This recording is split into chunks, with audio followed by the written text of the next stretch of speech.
Okay, let's go. So thank you for being here. We started the day together and we almost finished it together, right? So today, the same slide as this morning, so you already know it. Who I am, most of you should know. If not, you will have the slide. But so I am Fred. You can follow me on Fred. I am working for Oracle MySQL. I am a MySQL community manager there, and I'm living in Belgium, where there is, it is the world of the cloud there, right? All cloud is above us, it's raining every day. So here, who never heard about the Group Replication? Good. So you have heard about it, but who never tried it? Okay, bad for you, no. Okay, so if you never tried it, maybe this will be a bit complicated. So it's a deep dive in the group application, right? So what it is first, for the people who doesn't know, so we're going to go briefly. So we have this solution which is called MySQL Group Replication, with MySQL DB cluster, and Group Replication is part of it. It's part of the component. This is the heart of it, right? And we have made a tutorial. The slides will be available also about how all this works together. But today, in this session, I will just talk about this part, right? So what is it? So it's a plugin that it's made by the MySQL engineers and for MySQL Server, and it's packaged with MySQL Server. So if you install the latest 5.7 or MySQL 8.0, you have already the plugin ready to work without installing anything else. So it's an implementation of a theory called the replicated database state machine. And it's a Paxos-based protocol. Our implementation is very close to the Mencius implementation of Paxos, so if you are familiar with it. It allows you to write on every members simultaneously, and it will retain consistency. So if there is conflict and stuff, we're going to see after, it will be able to detect that. So there is this detection and resolution implementation in Group Replication, and it allows you also to do this automatic distributed recovery. It means if a node goes out of the group, when it comes back, it will recover from the group. Something very, very important, it is not a Linux-only solution. It is supported on all our MySQL platforms. So everywhere MySQL is supported, Group Replication is supported, and you can also mix these platforms. So you could have some nodes in Linux, some nodes in Windows. There is no problem at all. So first, for people who is reading some literature of group replication, we always talk about a write and a write set. So first, let's understand what's the difference, because we are working a lot with this write set for later. We're going to see the certification, right? So this is a table, very complicated table that almost Phil stole his data dictionary, right? And so this is how we can see the table here. So we have a primary key on the ID, right? And it's an InnoDB table, right? So when I start to make a change in one transaction here, I just say, okay, I want to update it, and the ID, the key, the record with the ID2 and the record with the ID3, right? And this is, at commit, we create these big log events. MySQL Group Replication only works with row-based replication. So if you use statement-based replication or mixed mode, it won't work. So you need to use row-based replication. And from this before and after image, we create some hash here, and this is the write set. So this is what we're going to use to see if there are some conflicts or what's happening on the system. So the write set will contain this hash for the rows, primary keys. So this is why you will not be able to run any group replication on top of schema if you don't have primary keys. So primary keys are already very important for InnoDB. So I hope you have learned that during the conference. If you were at the Peter Zaitsev's tutorial, I hope he talked about that, right? But if not, we can discuss it later to why is that important. But it is very, very important for group replication. Without primary key, it won't work, or it will not allow you to work. So we're going to use this primary key, and we're going to hash them. And we're going to create, so capture all that, and this is what we're going to make this write set, right? And all the write set is done during the transaction execution. The write is also write value, right? It refers of really the change we did. This is what you will see in the binary lock event, right? Also during transaction execution. So this is just some example, but I will be quickly, but I like to show them there. So when you got the slide, you can check it more carefully and understand what's going on there. But you can see, so this is just debug. I added in the source code to show me that in the error log. And when you do an insert here on that table, of course, there is no before value because it's a new row. And this is what it creates. This is the hash from for that table. So this is the write set. If we do an update, we have the before and after image. And so we have also here, this is the write set completely that we're going to use to detect errors, right?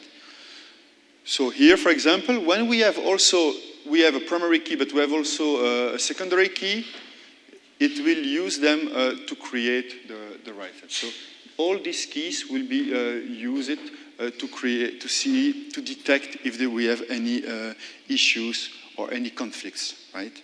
So this is all just to show you how it works and where we based to create this certification that I will talk to you later.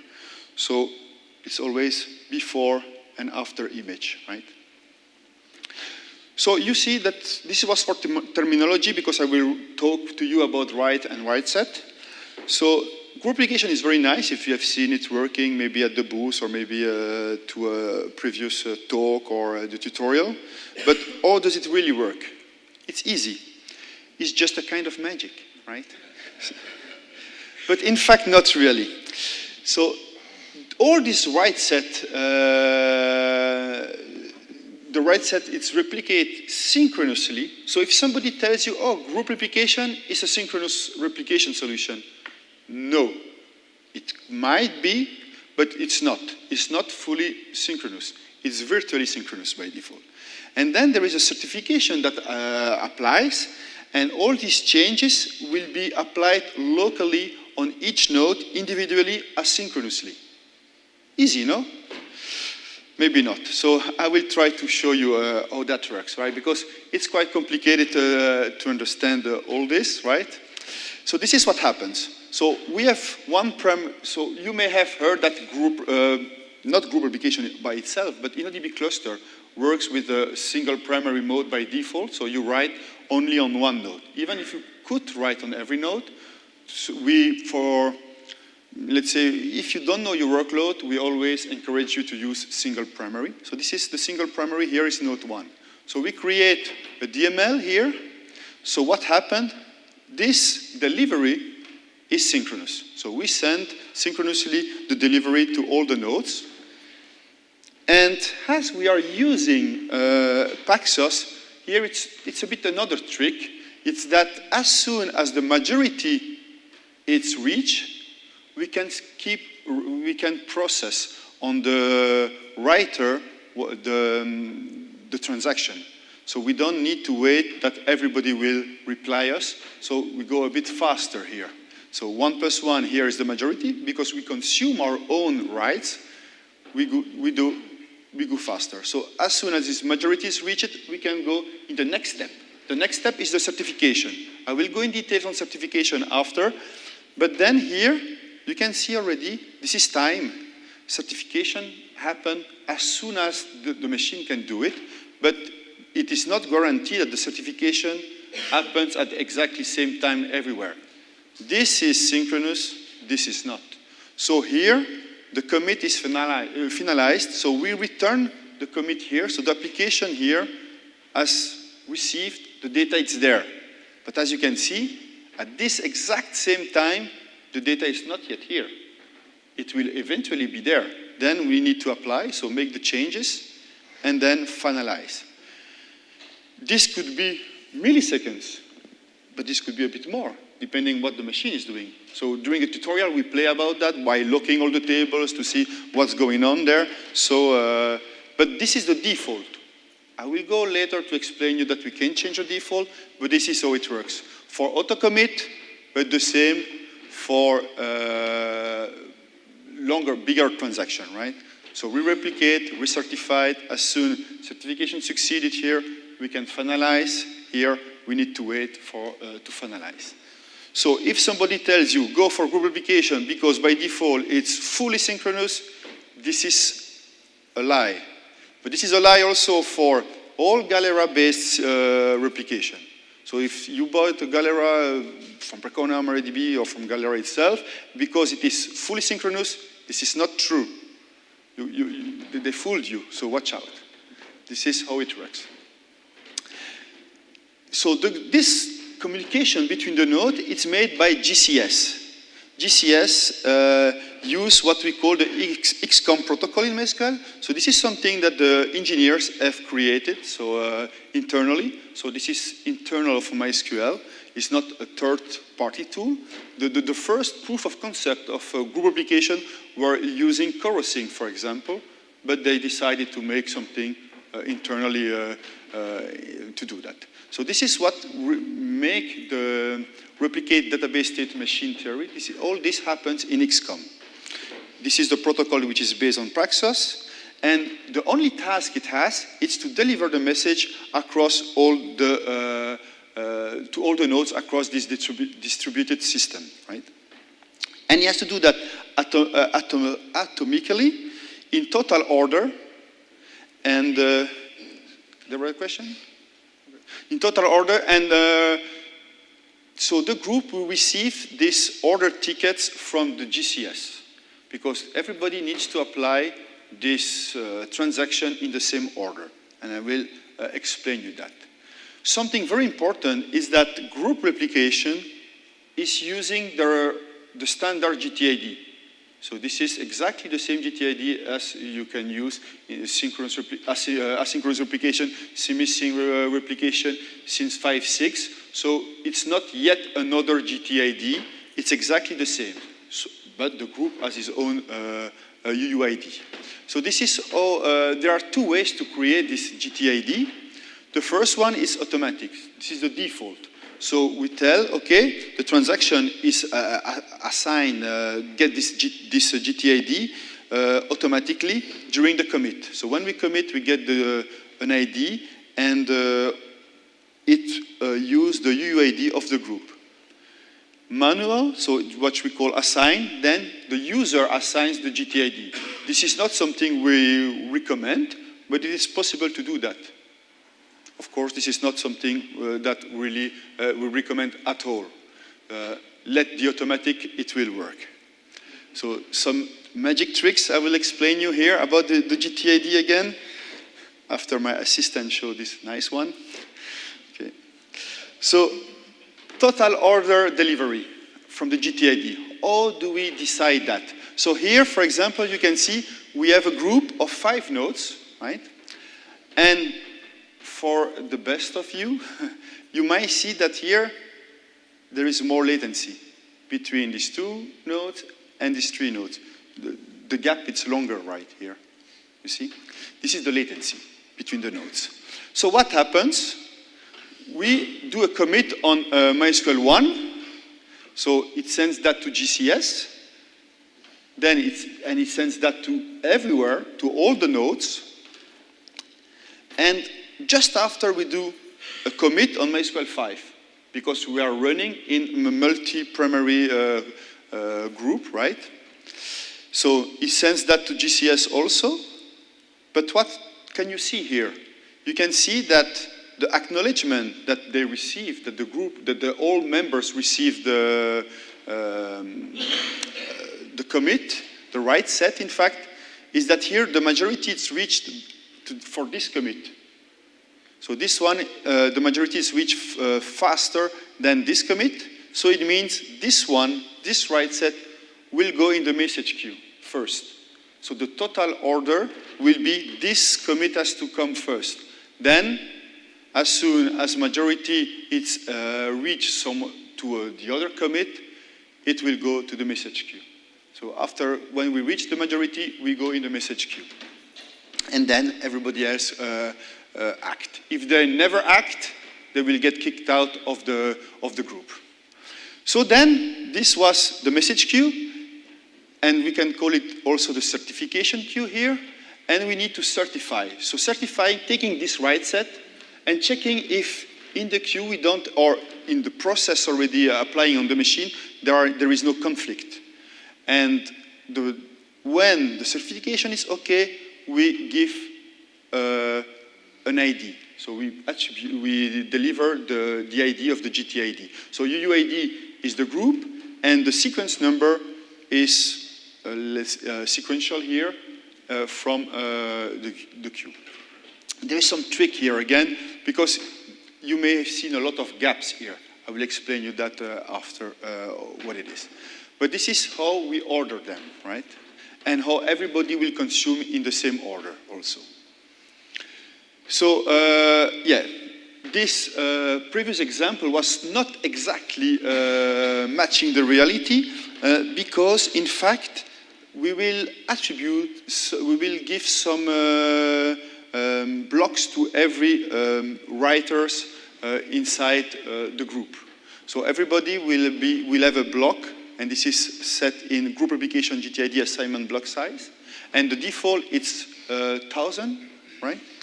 And no, it's even one, no, it should be, no, 1 million by default, okay? And so it means that when we have this UID here and the GTID here, when somebody writes from another node, we see a gap here, right? And this is why people say, oh, I have a gap, what's going on? It's because you are writing from somewhere else. Another node is writing, right? And if we write to a third node, we can see we have, again, a gap. So gap in your GTID set, it's really normal if you use multi-primary nodes. So, and when we write back on the first one, you can see here, we increment the UID again here, right?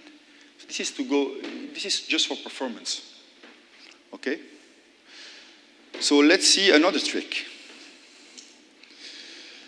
Return from commit, right?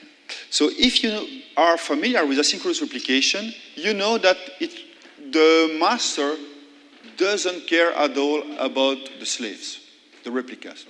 Doesn't care. So it means you do your data, it goes in the binlock sends it to the replicas, and when it's written in the binlock, it's synced in the binlock, it commits, return from commit here. If something happens here, or something here, nobody cares. Then on the replicas, it goes in the relay lock, they apply binlock. If it fails or whatever, nobody cares, right? So the returns of commit is just as it's written in the binlock, we return from commit. In semi-sync replication, this is a bit different. As soon as we have, and this is, you can configure that, but as soon as we write in the binlock, we need to wait the acknowledgement from a replica that he has written the data in the relay lock. Not that it's applied, but at least we know the data has been sent somewhere else. So if we lose, if our master explodes, we know that this transaction is still somewhere, right? So this is semi-sync. Group replication now, it's even more different. So if you were there last year and you have seen the first version of this presentation, this is a change, because this is the default when we are running eventual consistency. I will go in details that in a few, but in eventual, what happens? So we write, we execute, there is this GCS communication through XCOM, and sent everywhere. Then certification happens, and you know certification, I just explained you, it happens when it can happen. Then it goes to the binlock. So if certification succeeds, we sync in the binlock, and then we return from commit. And you can see here, then we certify, we write in the relay lock, we apply, we sync in the binlock, and then we commit, right? So the commit time might be delayed, right? But this is how the return time works in eventual consistency in group replication. Since 8.16, we have added a new consistency level.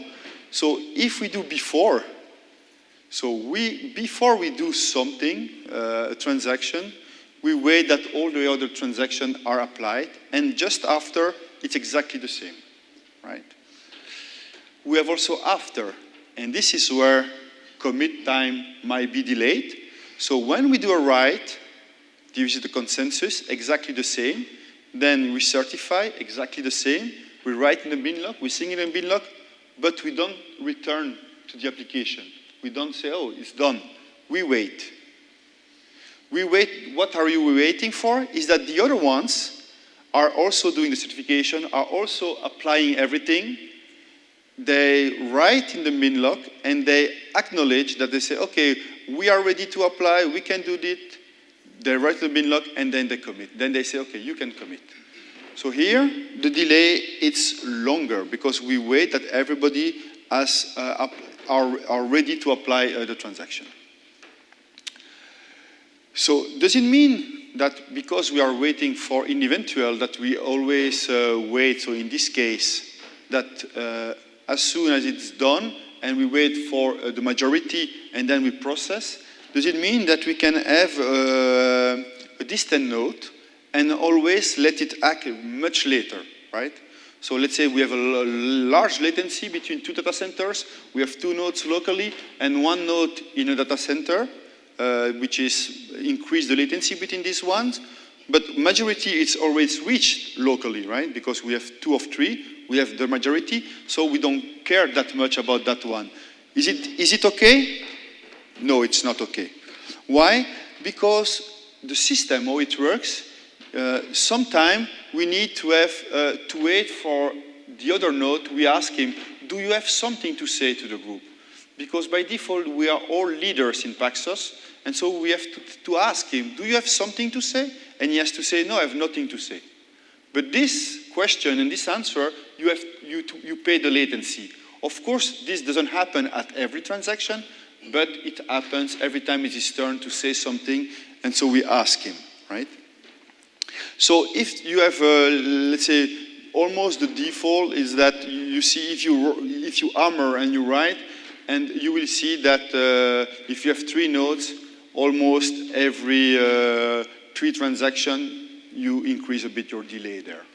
So there is a way to also tell it, okay, let's try to increase the concurrency before we have to wait too much. And this is by changing what we call the event horizon. The default is 10. Here it's just a UDF, or we can change that. But I will show you how it works. So this consensus that we are waiting for in GCS, right, when we do a write, this is how it looks like. So we have this group replication write concurrency, and by default 10 transaction. So we make a write that goes there. Then, as soon as everybody act that they received the write, that window just shift, right? But if we do 10 writes here at the same time, then here we got 3, but not everybody has act yet, just a majority. So we process them, but we will not be able to continue, so we will slow down because we are waiting for this one. As soon as we got some reply, we can increase that. So this message this is not only for writing, this is for the message, are you ready, and stuff like that. So what happens, every time the reply, we increase. Okay, so it's here, and you can see. So this is the Magician of the Year. So this is how you can increase when you have latency. Watch out, the limitation of the max of this is 1,000. You cannot have more than 1,000 message waiting for reply. Conflict. So I told you we do conflict resolution by default, and so the locking system, because there is no shared conflicts between the nodes in the group, we do what we call optimistic locking. And so the optimistic locking means that during a transaction, we do InnoDB locking, so the local, what's happening locally. But when we do optimistic, we assume that there is no conflict on the other nodes. So we think, okay, everything will be okay. We don't need to communicate and say, oh, I am locking this record, or I'm locking something in this table. This is not happening. It's during certification that it might happen, right? So yeah, this is during after commit and during certification. So let's see how it works usually in InnoDB. So when we have one single instance, so we start a transaction, rewrite on the machine, and we do an update here of the record ID 14. Then another transaction comes in the same machine, right? And we wants to update the same one. What happens? He has to wait. He waits that this transaction commit or roll back. But here you need to wait, right? Because they know they're on the same machine, so they know what's locking happening here, right? As soon as we commit, the other one will be able to continue. With optimistic locking, this is quite different because there is no communication of the locks here. So we start a transaction, we modify the same record here, we start a transaction on another node, we update the same record here, nothing happens. Nobody committed yet, nothing happens. As soon, so we can do other stuff in our transaction. As soon as we commit, right? Like I said earlier, the first one who reach the majority, so first one will commit. When this one will try to commit, here we got an error. It will say, oh, error, I have an error during commit, right? So this will fail.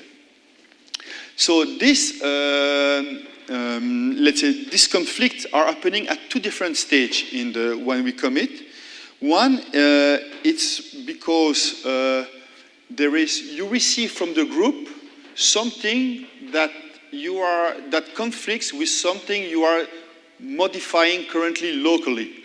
So if that happens, the one you are running locally has to roll back because the high priority transaction that we added in InnoDB in 5.7.6, I guess, has to pass.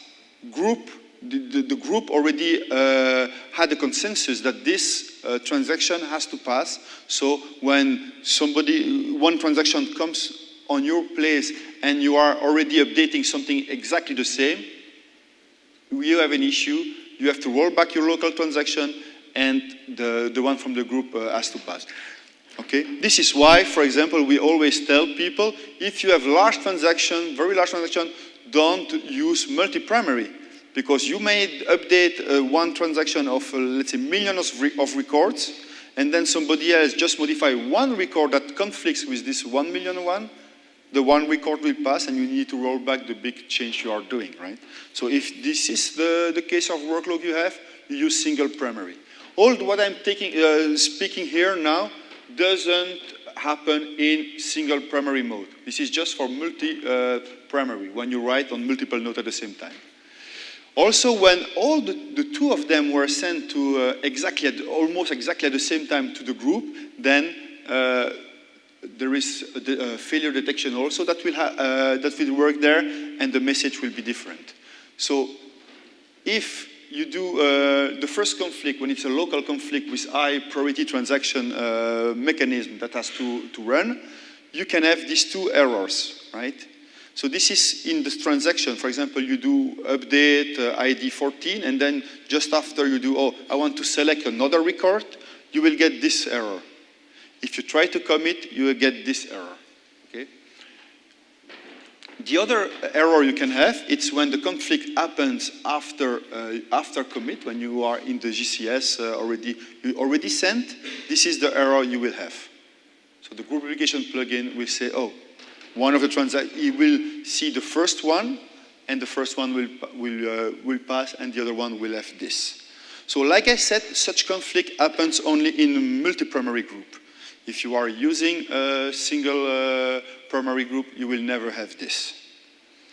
So the drawback of using multi-primary and optimistic locking is that large transaction might potentially be an issue for you, like I explained earlier.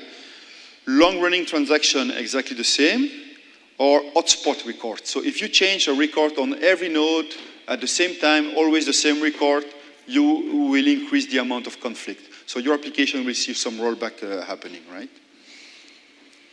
So, yes? So your slides say that it's first to commit, but earlier you said it's first who achieves consensus, which is it? Yeah, it's the one, the first that achieve consensus.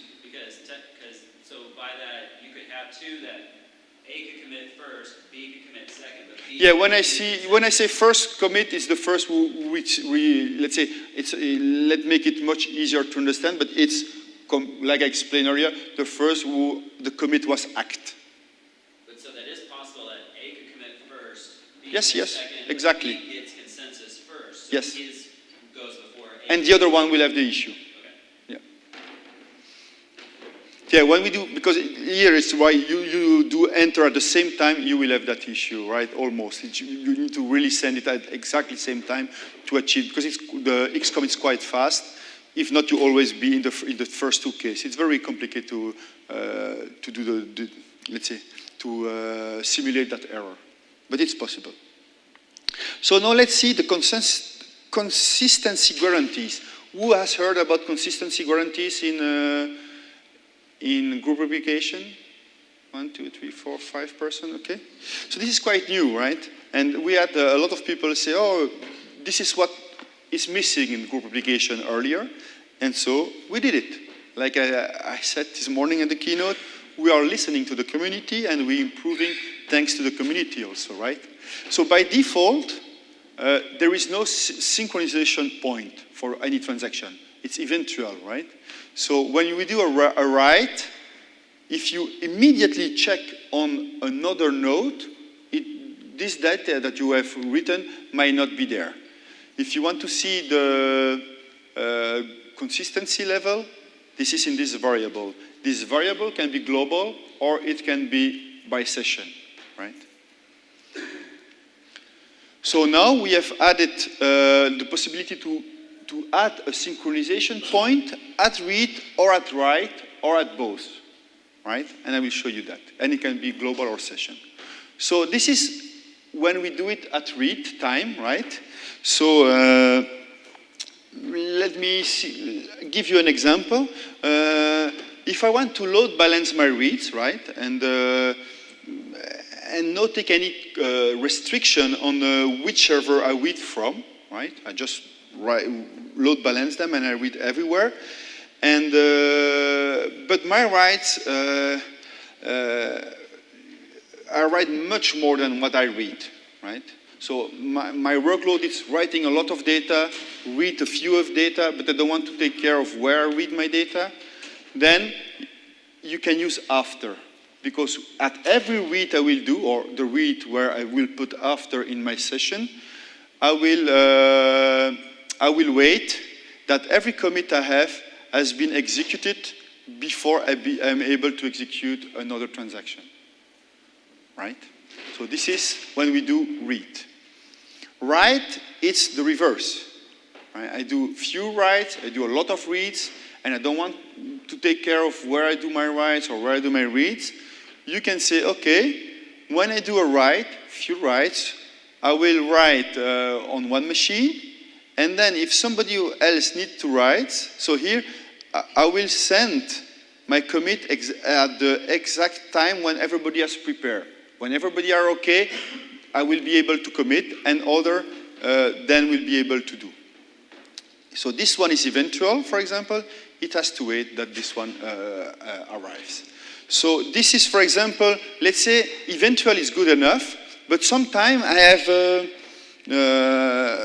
somebody has to pay something. One of your users make money transaction about money, right?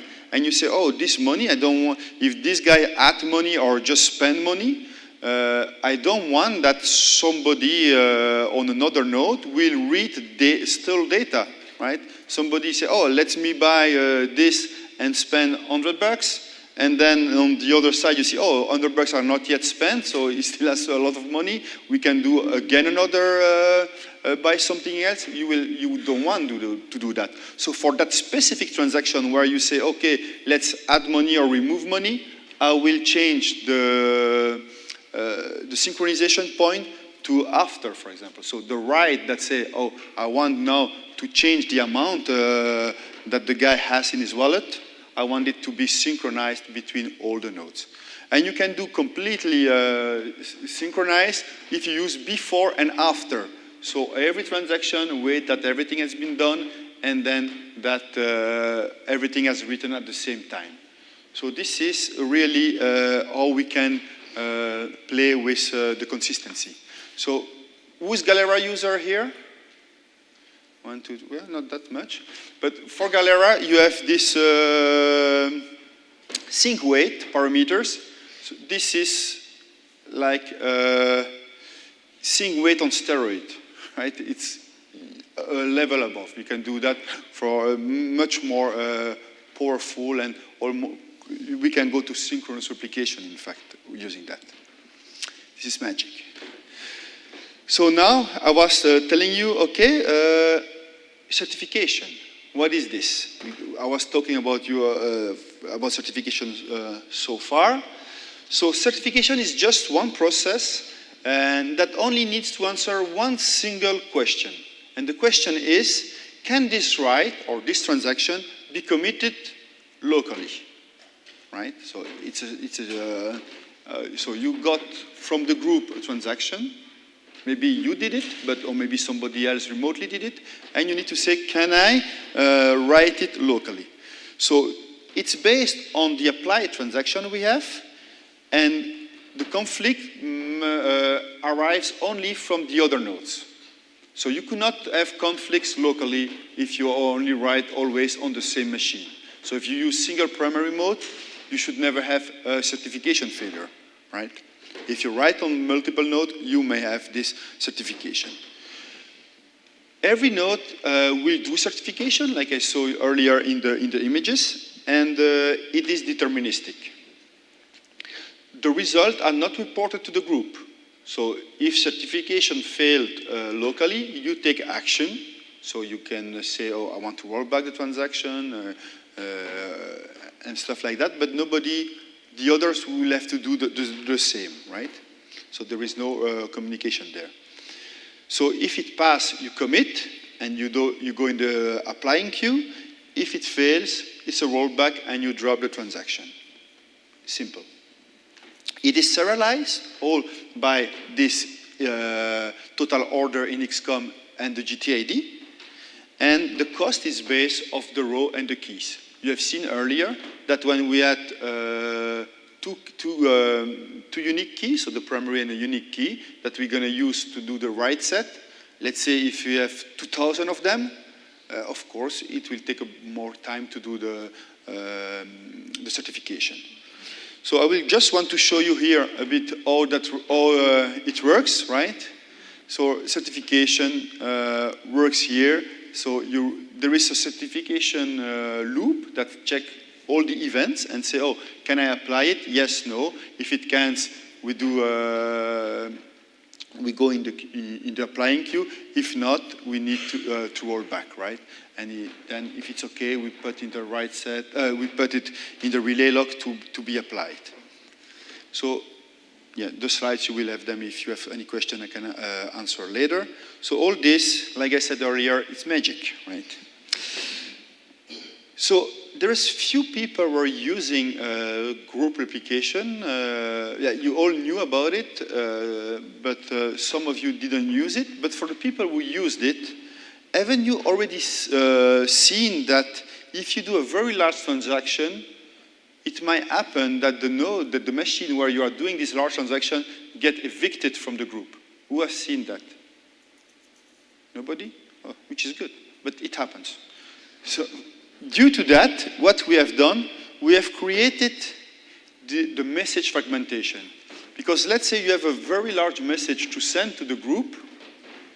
Thank you. We have a very large message to send to the group. What happens? so you are sending that message. That takes time because it's a very large message, a lot of transaction. Then it's your turn to say, do you have something to say? But you are not able to answer them because you are already sending something. So what happens? Okay, he has nothing to say. The other chat together, it's a bit chatty. Then, hey, do you have something to say? He's not answering. Second time. Then after a while, say, oh, this guy never answers us. Let's kick him out of the group. And then you are there, oh, what's happening, right? So due to avoid this, this issue, what we did is that we are fragmenting the outgoing messages, right? So if the message exceeds a size, the default is 10 megabyte, what happened? We're going to say, okay, let's start a fragmentation of the message. And so this is what we do. And then we're going to chunk the message and send it by chunk. And so every chunk will be acknowledged, and you will have time to send other message in between if you need to do that, right? Oh, the number has been changed. It's 3 and 4, of course, not 1 and 2. And so the stream, it started, and then you just stream all your message to the group, and exactly the same when there is most. And at the last fragment, so the members will say, oh, this is the last one, and then we can, so all this message is made in a buffer, and when it's okay, they are able, when they receive the last one, they are able to process the message. The message, which is the big transaction in our case, when we have an issue, right? So this is how we prevent a node to get, to kick out by the other ones, when he's not answering because he's processing maybe 1 gigabyte of transaction and the network is not able to process, right? Do you have a question? Yeah, while this is happening, we are still able to commit other transactions that are coming through. Yes. So Houston, even if we are in Austin, but it's still Texas, right? We have a problem, flow control. So for people who are very familiar with flow control in Galera, for example, this is completely different. So, and this is sometimes more complicated for people who knows how it works in other product, and then they are here. So every member in our case sends statistics. They send statistics of what they were able to do, how long it takes them to do that. So it's detailed statistics, right? And they send that to the group. And then every other node decide from the statistic they get from the other nodes to do something, to throttle or not. And also something very interesting is that the group will never block writes completely. The world will never end in group replication. So by default, we set a quota, and this quota, there is a calculation that never goes under 10% of what you could do in the previous second, in fact. And then you slow down, but you will never stop. And this is you to monitor that and say, oh, I have a node that is doing really nothing. After a while, it will be ejected from the group. Or you, as a DBA, you can interact and say, okay, don't take care of this node, because you can change it quota by disabled, and then you don't take care of it, right? So yeah, this is a threshold, and when we achieve this threshold, which is 25,000 by default, then we start throttling everything. So the flow control mechanism happens in two different stages, on the writer and on the receiver. So on the writer, this is how it works. So we create a transaction that we want to, we prepare, and then we want to execute it, right? And then we collect all the write set information. This is what we saw in the first slide, so all the keys that we're going to hash. And then it says, oh, did we reach the quota already or not? If it says no, okay, we can send the message and process it. If it says yes, we need to delay until the next flow control message, which is 1 second. And then we can, this is what happens on the writer, right? And then we can decide if we need to delay a bit or not, and what's going on. And after that, we go in the configuration. This is on the writer, so the machine that is that has issue, for example. But on the other ones, so on all the other members, there is this loop also running, right, that process all the messages and check if so they all send stat to the group, and then if all the groups are okay, then we check is it throttling happening or not. If there is no throttling happening, we just write and go back. If there is throttling that is already running, we will modify again the quota, so we do a calculation to throttle a bit more, but we will never stop. This is very important. We'll never stop. After we slow down as much as possible, let's say, but we will never go under 10% to what we could do previously. So this is a minimum capacity that we do. If we are throttling, if we were not throttling, but we are under the quota, we will slow down. Okay. As soon as there's no more slowing down, we process. So you can see on 8016, this is all the settings you can play with or fine-tune to have to check how flow control works, right? So this is complicated. If you go on MySQL and you search flow control, you will find very academic blogs from Vitor that explains you how it works. Thank you. So, what's the life cycle of a transaction now that we have seen that? We start writing data, creating a transaction here, right? We do update and stuff. When we commit that, we send everything on GCS XCOM. So we create this write set, all this hash key. We do GTID events. We got the write value, so we send the before and after image in all the group, and then we start certification. Everybody consume from the group the transactions and the write sets, and they certify.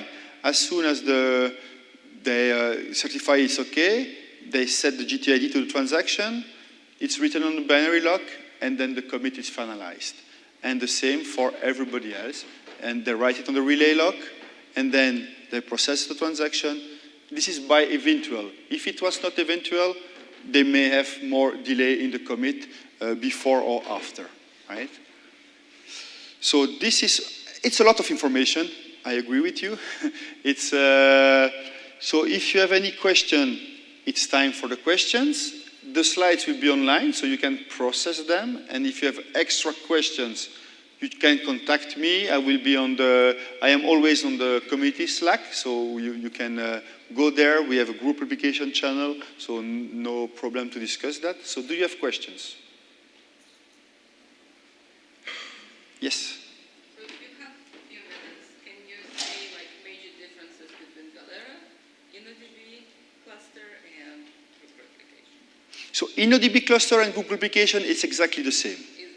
Group replication is just part of InnoDB cluster, but InnoDB cluster is the name of the solution, right? So if I need to know, so InnoDB cluster is router, shell, and group replication. Again, so Galera and this solution, the major one is the protocol used. So in Galera, here you saw we use Paxos. In Galera, they use, it's Totem based, so every node needs to always reply. It's not like, there is no majority in the consensus for that. Or everybody needs to reply to you. And in group replication, it's Paxos, so another protocol, majority, it's enough to process. So this is one of the big change in the implementation. Now, in other differences is that, for example, in Galera, to provision a node, you can call an external script. And by default, for example, I think now they all use their backup solution. So it's extra backup or MariaDB backup if you use Galera of MariaDB to provision a node. So a node without data will get their data from, will call the backup to create a replica set to start. In group replication, this is not the case. If you want to add a new node on an already existing cluster that is running for a while, you will need to take your latest backup, add it in the node, let's say, restore the backup on the node you want to join, and then join the node. That's also one of the major difference, I would say. Other difference, Galera use their own GTID. So it's yet another type of GTID, which here we use exactly the same GTID as replication, and we use the exact same, all the feature that you have in replication. Binary logs, relay log. Galera, they use relay log, binary log if they make some asynchronous replication to that. But other than that, they use also their own implementation with GR state for that. So the implementation is different. But about the certification part is the same. It works similarly. Other question? Yes? So does group replication use a single serialized applier thread like traditional MySQL replication does, or does it use multiple appliers So, on a per transaction basis? so the question was, could it be multi-threaded replication, threads, use multi-thread, or like normal replication, single thread? First, normal replication can be multi-threaded. Yes. Since already a long time, so it's not... Yeah, that came in what, 5.6? Yeah, but 5.6 is almost older than me, so it's time to upgrade. So 5.7 was in 2015. It's already 4 years, so it's time. But it's multi-threaded, and group replication is also multi-threaded. You can have multi-threads to apply everything. That's possible, and it's the default, man. Other question? Okay, so thank you. I hope you enjoyed it, and see you later.